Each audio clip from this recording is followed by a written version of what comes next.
تعالیٰ کامیاب ہوگی میں رہتا ہوں یا نہیں رہتا یہ معنی نہیں رکھتا، یہ ہمارا عہد ہے کہ خام کو لانا ہے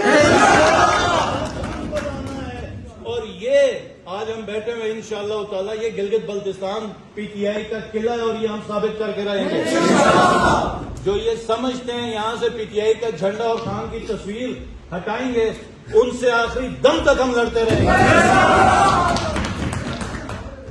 اور میری تمام ورکرز اور کارکنوں سے جو اپیل ہے کہ بالکل آپ نے پرامن رہنا ہے، پرامن رہنا ہے۔ ہماری جو آج کا جو فیصلہ وہ ہماری فتح ہے۔ مجھے کہا کہ اسمبلیاں ڈیزالو کرو، میں نے کہا کیوں ڈیزالو کروں؟ کیونکہ ہم اس وقت اکثریت میں ہیں، ہم دوبارہ الیکشن میں جا کے پھر 2/3 میجورٹی کے لیے کوشش کریں گے، اور جو آئین اور قانون کا گندا کھیل انہوں نے پاکستان کے اندر کھیلا، تو یہاں پہ تو آئین اور قانون بھی نہیں ہے۔ جس خطے میں قانون اور آئین نہیں ہے وہاں پہ آئین نہیں ہے، جہاں پر آئین نہیں ہے وہاں پہ آئین گھسانے کی کوشش کر رہے ہیں۔